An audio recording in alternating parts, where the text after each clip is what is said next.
This is the Strong is a Mindset podcast, episode number 171.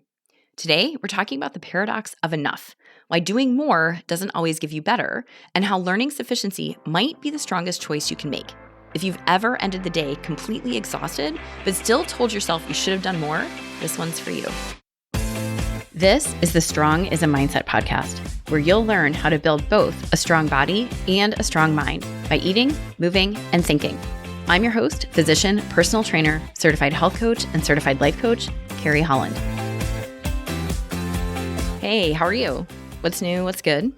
So, what's good here? Well, today we're going to talk about the idea of enough, the idea of sufficiency.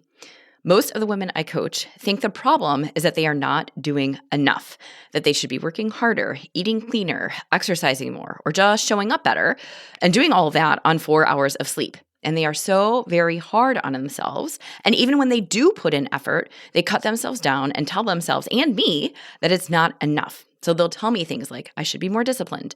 I only worked out twice this week. I need to be doing more. Or I didn't get enough done this weekend. And maybe you've said the same things to yourself. Maybe at the end of a super long day where you worked, took care of your family, juggled the after-school shuffle and dinner, and still folded a load of laundry. At the end of all that, instead of giving yourself credit for it, you laser in on the one thing you didn't check off your to-do list. And you dismiss the fact that you even showed up at all. And that right there is the trap. So if you don't see it, let me spell it out for you. The real problem is not that you're not doing enough. The real problem is that you don't know when enough is actually enough. So if you can relate to feeling completely wiped out and running around like a crazy person, but still thinking to yourself, I should have done more, this episode is for you. So today, we're going to break down sufficiency and how you can help yourself get off the hamster wheel, define what is truly enough, and finally let yourself believe it. And that last piece, actually believing it, is key. Because here's the thing, this is not just your personal quirk or a little voice in your head that we're talking about here. Insufficiency is baked into how we live. We have been taught that more is always better, more hours, more effort, more output, more praise. And for women especially, that means more hats to wear, more people to take care of, and more responsibilities overall. So it's no wonder that slowing down or even stopping feels super uncomfortable. And it's also no wonder you're left thinking that you're not doing enough, even when you're running yourself into the ground. So why does this even happen? Why does the whole idea of enough feel impossible? Well, culturally, we have been marinated in hustle. From the time we were kids, we have been sold the idea that productivity is the ultimate proof of your value. Think about it. Good grades get you praise. Gold stars mean you're doing it right. You learn early on that if you want recognition, you'd better keep churning and keep producing. And that does not go away when you grow up and become an adult. Instead, it just morphs into promotions, titles, pay raises, bigger houses, nicer cars, and fancy vacations. And all of this sends your brain the message, worth equals output. So if you're not constantly producing, you are falling behind. And that's when rest starts to feel dangerous, like you're wasting your time. So taking even a brief pause, it feels like you're being flat out lazy. And that belief runs so deep that for many women, even the idea of enough feels totally foreign. It's like something other people might be able to get away with, but not you. And add to that the added pressure of social media, where it's a highlight reel of people doing and showcasing more workouts, more promotions, more trips, more perfectly packed lunches for their kids. And when you start scrolling through all of that, of course it feels safe to slow down. Because that doom scrolling is giving you all kinds of evidence that everyone else is doing more, so you'd better pony up and do more too. And if you're an overachiever, which I'm guessing many of you listening are, then proving yourself becomes a way of life. And that's where doing more is way more than just a habit. It's your identity. It's who you are, more.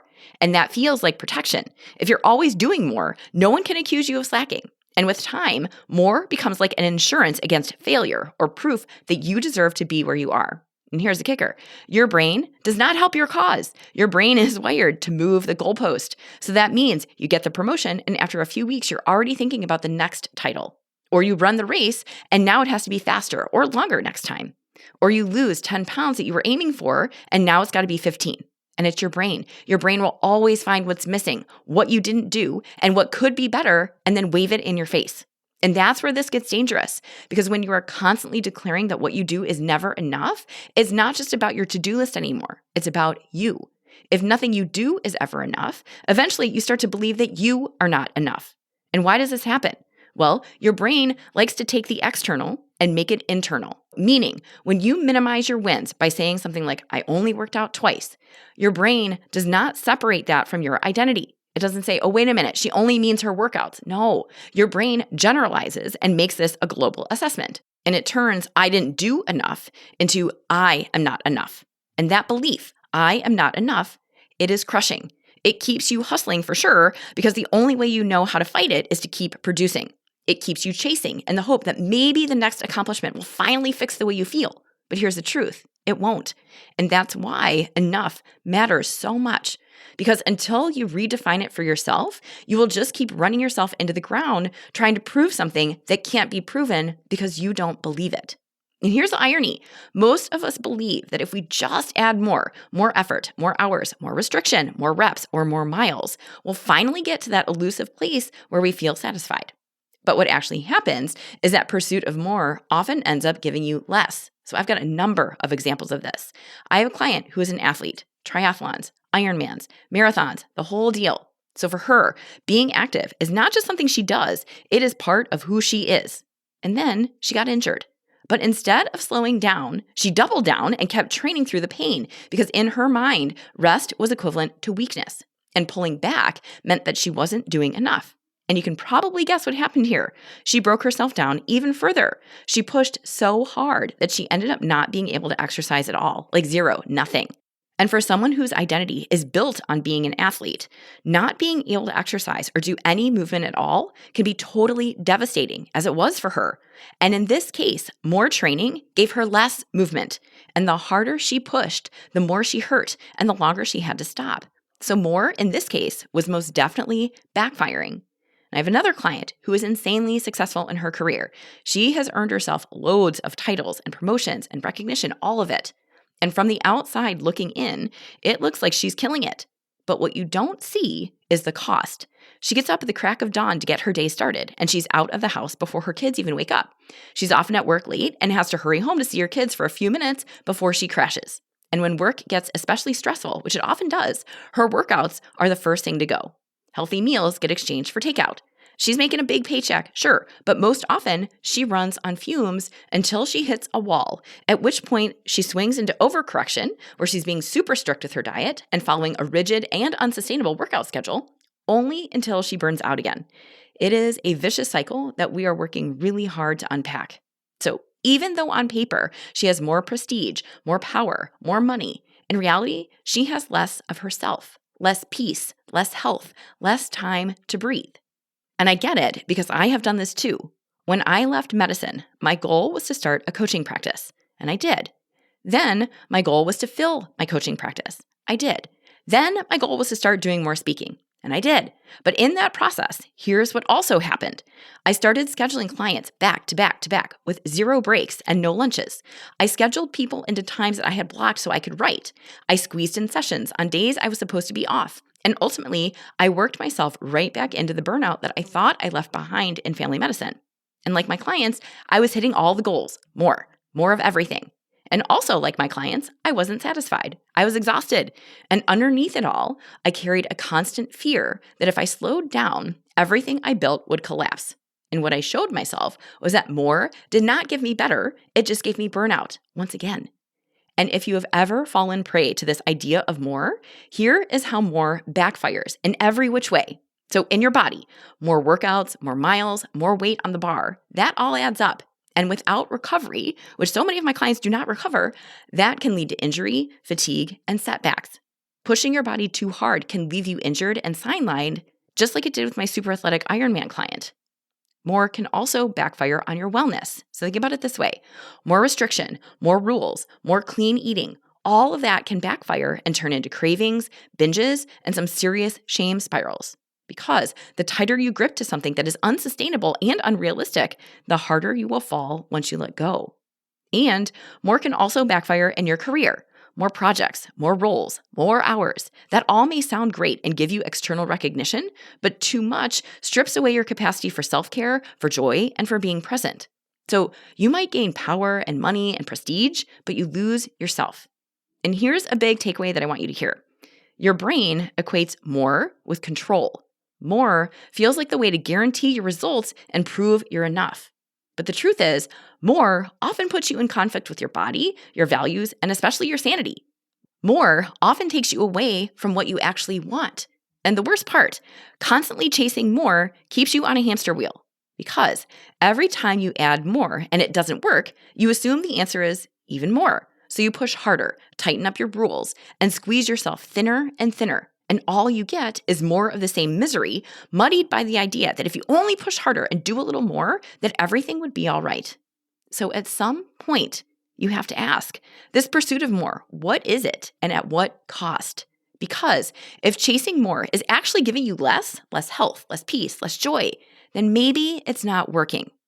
And here is where this gets really sneaky, because more doesn't just backfire in your schedule or your workouts or your nutrition, it also backfires in your identity. So here's what I mean by this. For most overachievers, effort equals worth. You have been conditioned to believe that the harder you work, the more valuable you are. So if you're not constantly pushing, constantly producing, or constantly proving, you might feel like you're falling short. And when that belief becomes your operating system, stopping feels unsafe. Rest feels like weakness, and doing enough feels like quitting. So really stop and think about that for a second. If your whole life to this point has taught you that worth comes from output, then it makes total sense that stillness would feel threatening. So of course, slowing down would feel like you're doing something wrong. And I see this all the time in my clients, and honestly, I've lived it myself.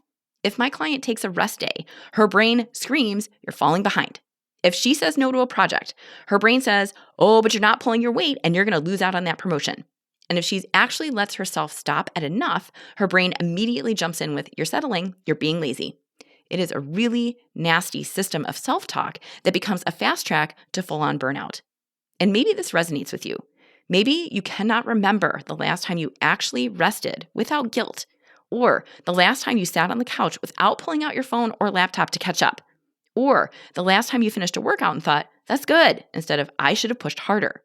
And that's what happens when effort equals worth. Your brain wires itself to believe that if you stop pushing, you lose your edge. You'll lose your identity. You'll be exposed.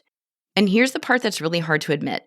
Doing enough feels like quitting because deep down, you don't trust that who you are without all that extra proving is already valuable. So let me say that again. When you believe your worth is tied to your effort, you stop trusting yourself. You stop trusting that you're inherently enough. So you compensate. You overdeliver, you overtrain, you overschedule, because the alternative, just being, is unbearable. And that is why enough feels so uncomfortable. It is not about the workouts or the to-do list or the titles or the projects. It's about your identity. And in this case, resting is not just resting. It's putting your worth on the line. And that is scary, like really, really scary. But here's the truth. Stopping is not quitting. Rest is not weakness. Letting something be enough, it is not laziness. Declaring enough is actually a radical act of self-trust. It's trusting that you don't have to prove yourself every minute of every day in order to deserve to exist. And I will admit that I was sweating when I was writing this out. I feel like I am fully exposing myself here because this right here is my hidden narrative that I guess is not so hidden anymore. This is me. This is my fear. It is the fear that if I slow down, that everything I've built and all that I am is going to fall out from under me. And so I push harder. And I know I'm not alone. I see it. It shows up in the way you talk to yourself. When you say things like, I should be doing more. I only worked out twice this week. I didn't get XYZ done. That language is subtle, but it's powerful. And all of those shoulds that you don't think twice about saying, they all pile on the pressure. Only dismisses what you actually accomplished. And focusing on what you didn't do takes away from everything that you did do. So every time you say those things, you slowly but surely tear yourself down and minimize your own effort. And here's the kicker. Your brain doesn't keep those negative thoughts compartmentalized. It doesn't say, oh, she's just talking about her workouts, or she only means today's to-do list. No, your brain generalizes. It takes I didn't do enough and quietly morphs that into I am not enough. And that's a trap. You start by minimizing your actions, and then before you know it, you're minimizing yourself. And then that's where the shame creeps in. So shame doesn't say something like, you didn't finish the report. Shame says, you're the kind of loser who doesn't finish anything. You are the problem. That's what shame says. And it shifts from what you did or didn't do to who you are. And that's where it gets really ugly. Because once shame takes hold, that fuels the cycle. Because the only way you know how to fight it is by doing more, push harder, hustle harder. And I see it in my clients all the time. They are accomplished, smart women. But despite this, they can't stop hearing their inner voice telling them, you are still not enough. They think that maybe if they add another workout or one more committee or one more project, they will silence that inner mean voice, but it never works. That is the identity trap. When your effort equals your worth, you never arrive at done because no amount of doing will ever be enough to prove your being. That is why sufficiency matters so much. It's not about settling. It's about detaching your worth from your effort. It's about recognizing that what you did is enough and that you are enough. So if the trap then is that effort equals worth, what is your way out? Well, the way out is to redefine what enough means. And let me be super clear here. Enough is not settling. It is not laziness. It's not giving up on yourself. But be ready because that is exactly the story your brain's going to feed you because it thinks the only way to keep you safe is to keep you hustling. So declaring enough really is a radical act of self-trust. Enough means you saying, I believe that what I did today matters and that my small steps add up. I trust that my value does not depend on me proving anything to anyone. And then think about what that really means. It means you stop measuring your worth in calories burned or boxes checked or hours logged or miles run. It means you look at the one thing you did today, whether it was a walk you took at lunch or the dinner that you cooked at home instead of ordering out, or the boundary that you set at work. And instead of brushing that off as not enough and ripping yourself apart for it, you let that be a win. So enough means acknowledging your effort instead of dismissing it or ripping it to shreds. And enough is also deciding that the 80% you gave on a hard day still counts, if for no other reason than it kept you moving forward. And here's the other thing about redefining enough that is super powerful. Enough shifts the focus from what is missing to what is present. It moves the focus from lack to sufficiency. And when you let yourself call it enough and actually believe it, you give yourself space for being satisfied without having to push harder. And that's what makes you declaring your enoughness so radical. Because in a world that is constantly telling you to do more, be more, go harder, go home, choosing to stop and say, this is enough, that is defiance. It's a declaration that you're already worthy without the endless hustle that runs you into the ground. And this here is where permission comes in. For many of my clients, the hardest part of sufficiency is not the action, it's permission. Many of them don't even consider giving themselves permission to let small be enough. Their brains are wired to believe that if it isn't perfect, if it's not big, it's pointless. And when that is your operating belief, you never get to feel satisfied. So we have to practice permission. That means permission to do a 15-minute workout instead of 30. Permission to grab a salad from the salad bar instead of meal prepping 6 Tupperware perfect lunches. Permission to close your laptop at 6 p.m. instead of pushing until midnight. And none of those choices mean you don't care. They just mean you're choosing sufficiency over self-destruction. And here's the reframe that will help you do this. Small does not equal insignificant. Small is how change actually happens. One skipped soda, one early bedtime, one salad, one no to a committee that you don't actually want to be a part of. That's it. Small acts. That is how your sufficiency builds. And to be clear, this also takes bravery because this will most definitely feel uncomfortable at first. Your brain will freak out on you. It will want to shame you back into hustle mode. And that is normal because that's what our brains do. But when you practice sufficiency, that's when you answer back. Really, it's having your own back.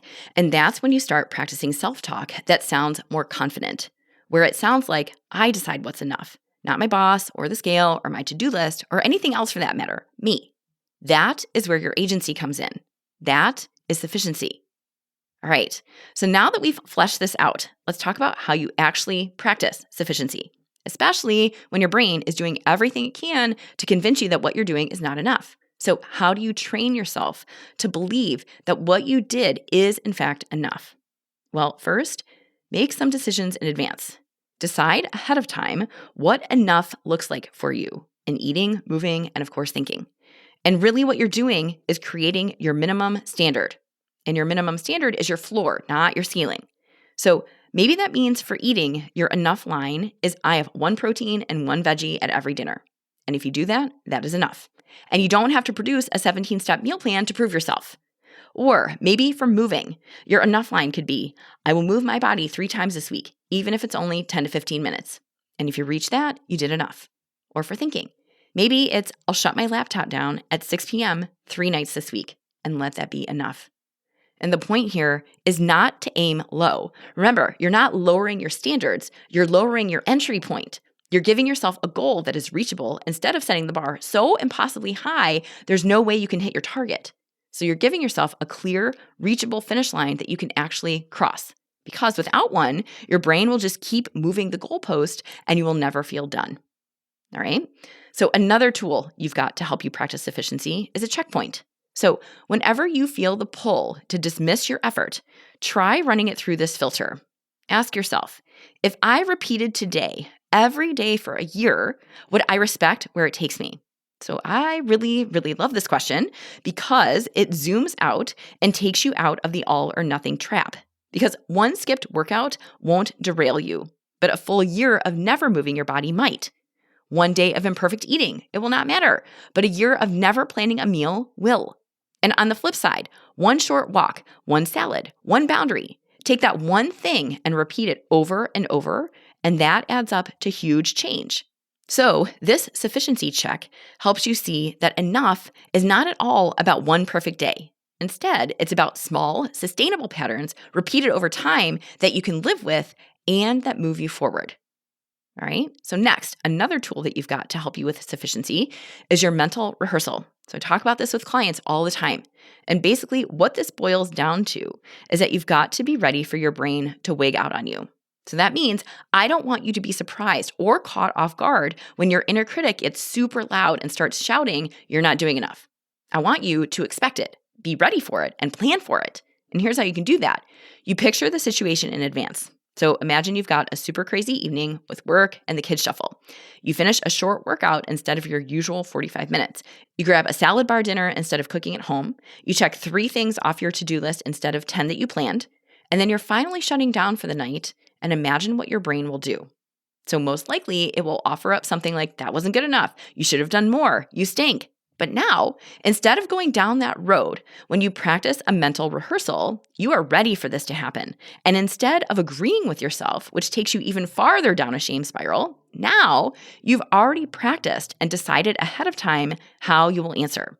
And maybe that answer looks like, this is what I did and this is enough. Or maybe it's, I did my best with what I had today. Or maybe it's, I'm going to show up and keep rolling tomorrow and this is okay. Whatever it is, the idea here is to rehearse your response so that when the negative self-talk creeps up, and it most certainly will, you're ready. And you don't have to argue or spiral. You just answer back with the truth. All right? And then one other tool I want to offer you is a pause. So this one, admittedly, is uncomfortable, but it's actually pretty powerful. So here's how it works. When you feel the inevitable urge to keep pushing, you practice stopping on purpose. So that means you take a pause before you send one more work email. You pause before you add on another mile to your run. You check in with yourself before rewriting that presentation for the 5th time. And in that pause, you ask yourself this question. What would it be like to stop here and let this be enough? I know, and I said it, but this one is definitely uncomfortable. Many of you don't like to slow down, let alone pause or ask yourself these kinds of questions. But really think about that one for a second. What would it feel like to stop here and let this be enough? Because quite honestly, most of the time, nothing bad happens, meaning the world does not fall apart. No one comes knocking on your door to take your titles away from you because you didn't stay up late and write another email. You don't suddenly lose all your cardiovascular fitness if you walk for 10 minutes instead of run for 30. Nothing horrible happens. In fact, what does happen is that every time you practice this, you teach your brain an important lesson, that stopping is in fact safe. And that enough does not equal failure. And here's what ties all of these tools together: agency. Each of these tools is about you deciding what is enough. You draw the line. You set the standard. You answer your brain. And you give yourself permission. That is what makes this so powerful, because when you are so bold as to declare what's enough, you stop outsourcing your worth to your to-do list or your boss or your scale or your social media feed. And that right there, that is extremely liberating. And here's something else I want to add. Most women do not come to sufficiency willingly. Most women don't just wake up one morning and think, hey, you know what? I think I'm going to just start trusting myself today. No. Usually, sufficiency happens after they hit a legit wall. I've seen this play out over and over again. The triathlete who pushed through her injury until she literally could not exercise at all. The professional who said yes to so many projects and roles at work that she had absolutely nothing left for her family or her health. The woman who over-restricted her food until she ended up binging and feeling 10 times worse. Each of them, in one way or another, believed that more was the answer, until more was what finally broke them. And maybe you've been there too. Maybe you've gotten sick or burned out or injured after pushing, and only then did you stop. Maybe you found yourself staring at the ceiling at 2 a.m., exhausted but also wired, wondering how much longer you can keep running on fumes, while simultaneously wondering how you're going to get through your endless to-do list in the day ahead. So that moment, when you've done all the more you can possibly do, and it still isn't enough, that's when you hit your turning point. That is when sufficiency stops sounding like a nice frill and becomes a necessity. Because here is the really hard truth. Here's the reality. You cannot out-hustle the belief that you're not enough. Really hear that. You cannot out-hustle your belief that you're not enough. No amount of proving will fix that for you. The only way out of not enough is to stop moving your goalpost. The way out is to intentionally choose sufficiency. And I want you to hear this loud and clear too. Sometimes the bravest, strongest thing you can do is stop. For real. So sometimes being strong looks like saying no. Sometimes it looks like taking a rest. Sometimes it looks like calling what you did enough, even when your brain is freaking out on you to do more. And when you declare and really believe that you are enough, that is when everything shifts. Because when you can stand tall in that discomfort and say, this is enough, I am enough, you are no longer trapped by the endless pursuit of more. You've stepped off the hamster wheel and you've broken the cycle. You are standing firm and standing still in who you are. So here's what I want to leave you with today. Strong women do not prove themselves by endlessly piling on more. They don't measure their worth by how many boxes they can check or how many calories they can burn or how many hours they can grind without sleep. Strong women prove themselves by knowing when to stop, by choosing sufficiency, by saying, this is what I did and it is enough. And if that makes you cringe or if that feels uncomfortable, good. That means you're doing it right and it means you're breaking a pattern. That means you're rewriting the belief that your effort equals your worth. So here's your challenge this week. Pick an area, eating, moving, or thinking, and deliberately practice sufficiency. Decide ahead of time what enough looks like, and then be so brave as to let yourself stop there. Say it out loud to yourself if you have to. This is what I did, and it is enough. Then notice how your brain wants to argue with you, because it will definitely want to argue with you, and practice answering it back. Because remember, more isn't always better. Sometimes more is what burns you out, breaks you down, or steals your joy. And sometimes enough is the strongest, bravest choice you can make. And if you want help with this, if you're tired of running on the hamster wheel of never enough, let's talk. This is the work I do every day with clients, helping smart, capable women finally feel satisfied in their bodies, their habits, and their lives. Head to my website, check out www.carriehollandmd.com/contact, and let's talk about how coaching can help you redefine what's enough. All right? Thank you again for hanging out with me, and I'll catch you again next week. Hey, if you want to build muscle but don't know where to start, I've got you covered. Head over to carriehollandmd.com/buildstrength and download my free guide to help you maximize your strength training. Inside, you'll find the essential exercises for building muscle, plus simple 1, 2, and 3-day workout plans that you can follow with just dumbbells and a bench. You'll also find strength training tips to help you train smarter and see real results. My goal is to help you get strong, and this strength training guide will help you do it. Go to carriehollandmd.com/buildstrength and check it out. Thank you for listening to the Strong is a Mindset podcast. If you want to learn more about how to build both a strong mind and a strong body by eating, moving, and most importantly, thinking, check out carriehollandmd.com.